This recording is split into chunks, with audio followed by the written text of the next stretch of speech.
lot going on with her and a lot going on with all the characters in the movie. So it was a lot of work. I put a lot of effort into it. You're also outspoken about your personal life. You said this, and I think we're back now at 8:11 with one of the biggest names in Hollywood, Megan Fox. She turned heads in the Transformer films, and now she gets her first title role in Jennifer's Body, playing a small-town cheerleader possessed by a demon who feeds on high school boys. This isn't really your house, is it? No, baby. This is our house. Just for you and me. We can play mommy and daddy.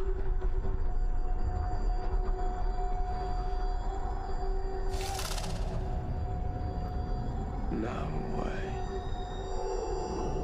I need you frightened. I need you hopeless.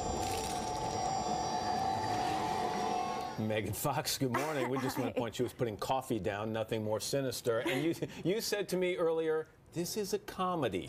You want people to know that. You don't want them to think this is hardcore horror. Exactly. It's not. No, it's a sort of irreverent, dark comedy with some horror elements to it. But people should go into it prepared to laugh, hopefully. To snicker. So there are going to be some snickers here. You're not looking for people to come up with serious critiques afterward. Well, no, not if you're going in thinking you're going to see a slasher or a thriller. It's not that. What made you take this role? Because you're in an unusual place in your career right now. I'm sure stuck between this wild popularity that has been given to you or that you've achieved through these movies, these huge Transformers movies, and this other area where you want to be known as an actress. Right. So tell me about this role as it came along and what made you say yes to it. Well, the script, I mean, Diablo Cody wrote the script, and that's really all I needed to know. Before I even opened it, I wanted to be a part of something that she was a part of because she's so brilliant, and I admire her. And on the first page, there was a belly laugh. I laughed out loud reading, and then there was a laugh on every page after that. So I just had to be a part of it. I thought that the writing was unbelievably original, and it was something that we haven't seen in theaters in a long time, a movie like this. It feels very 80s when you watch it. Let's stay on this place you're in right now, though. I mean, how kind of delicate a situation do you find yourself in? Your choices now are going to get analyzed a lot by the people who either want to see you in one way or aren't used to seeing you or want to see you in another way. Right. So how does that affect your decision making? I try to just mainly I'm just happy that I'm working and that I'm still working and I continue to get these opportunities, but I try to make choices that are different from whatever project I was last working on, and this is definitely very unique. And then I've worked on a project since with Josh Brolin and John Malkovich, and I've been lucky enough to surround myself with extremely talented people. You have been very out front and honest about some of the movies you've done. You said acting-wise you were terrible in the first Transformers, and you said you tried very hard in the second. Does this, which is very honest. Does this allow you to expand this role?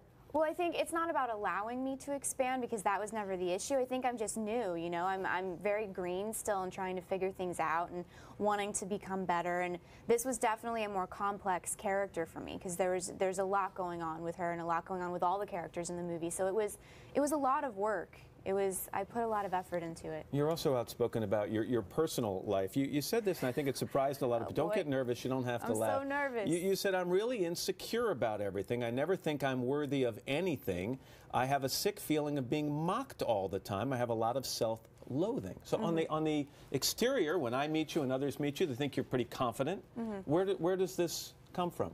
I think that all actors are pretty insecure. And I mean, in general, I obviously can't speak for everybody, but I think that's sort of what drives us into this business is that insecurity. And especially being a woman, I think all women, unfortunately, have some deep-seated insecurities for whatever reason because of how we're raised in society. And it's hard having so much focus on you all the time. It's hard to maintain that sort of confidence because you're always second-guessing yourself and questioning yourself and feeling like you're letting someone down or you're failing in one way or another.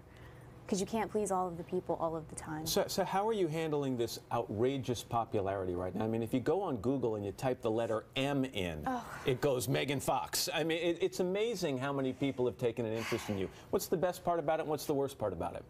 Well, the best part about it, I mean, is you always feel blessed and lucky to have any sort of success in this business because it's so hard for most people to achieve it, and I feel like I do feel undeserving of it, but I feel like it came pretty easily because I was involved in something that was so big and so much bigger than I was, and it opened all these doors for me.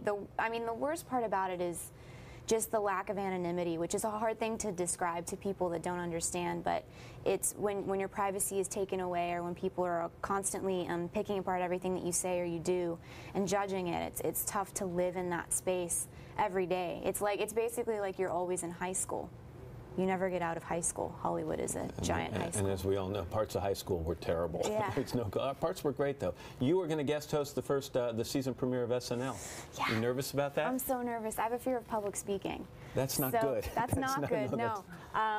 But we'll see what happens. Obviously everybody's a huge fan of the show, and I'm a huge Andy Samberg fan, and I'm really excited to get to meet all these people and get to do something so incredible that I never thought I would get to do. Most people who come through here about to do that say it's the scariest, best experience they ever have. Really? So good luck with it. Thank you. I hope you enjoy it. And the movie is called Jennifer's Body, and it opens on Friday. Megan, thanks very much. Thank you. Good to see you.